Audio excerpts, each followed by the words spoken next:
Most business owners think divorce means splitting the house, the super, and maybe the car. What they don't realize is your business is almost always part of the deal, even if your spouse never set foot in it. Hi, I'm Hayder Shakara from Melbourne Family Lawyers, and I've seen divorces destroy businesses, and I've seen smart planning save them. Let's talk about how to make sure you end up in the second category. Under Australian family law, a business is considered property, whether it's a sole trader arrangement, a company, a trust, or a partnership. It doesn't matter if your spouse is not on the ABN, didn't work in the business, or never even touched the books. If the business was built or grew during the relationship, it's part of the asset pool. That asset pool is the total of everything you own minus your debts. And just like a house, a car, or an investment account, the business needs to be valued before you can reach a settlement. Now, business valuation in divorce isn't as simple as checking the balance sheet. It's a forensic exercise. We look at tangible assets like property, equipment, and stock. And we also look at intangible assets like goodwill, client relationships, and any intellectual property. Then we assess liabilities, debts, and tax obligations. So you're probably going to need an independent valuer to come in and value the business. And these valuers can use different methods to value the business, depending on the type of business and its income structure. You will need to appoint the valuer jointly to ensure that the valuation is done fairly.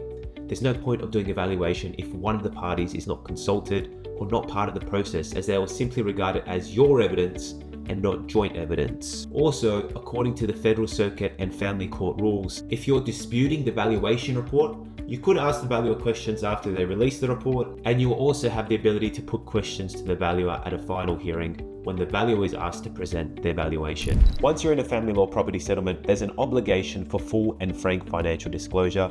This means handing over all the documents that show the financial position of the business. Tax returns, BAS statements, profit and loss statements, balance sheets, loan documents, you name it.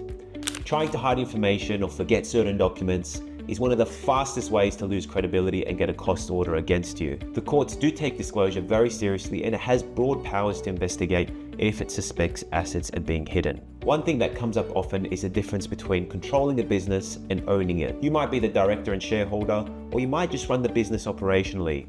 Either way, the court looks at your connection to the asset.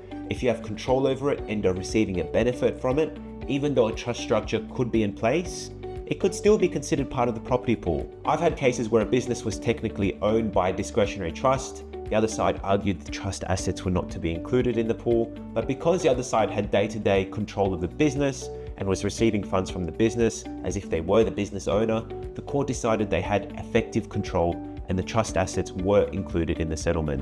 Once the business is valued, the question becomes, how do we deal with it in dividing the assets? There are a few common options. You can keep the business by offsetting the value of that with other assets. For example, your spouse might get a larger share of the property or superannuation, or you might even consider buying out your spouse directly. In rare cases, sometimes people end up running the business together, but that is probably a risky situation that I wouldn't recommend most of the time. In some situations, I've seen the business listed on the market and the proceeds are then divided between the parties in whatever split you've agreed to. We worked with a client who owned a manufacturing company with high fixed costs, and the valuation came back at $1.5 million, but their liquid cash was tight. So what we did was negotiate a deal where the payout to the other spouse was split into 3 installments over 2 years, and it was secured against their property.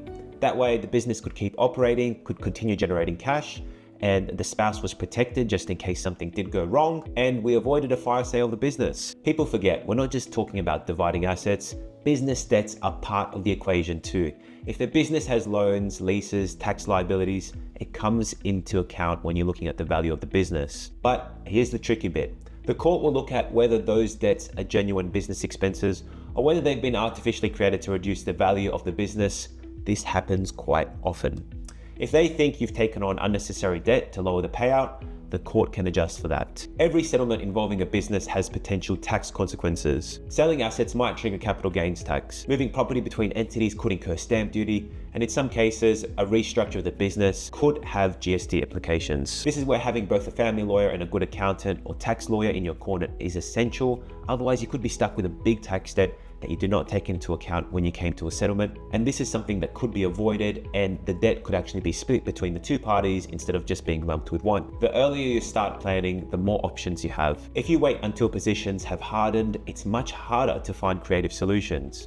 Early advice means you can gather documents and explore refinancing or restructuring before you're under court deadlines. If you're a business owner going through a separation, you need to approach it with both a legal and a commercial mindset. Please understand that your business is almost certainly part of the asset pool. Get it valued properly, be transparent in the disclosure, plan for cash flow, and get advice from professionals who understand both family law and business structures.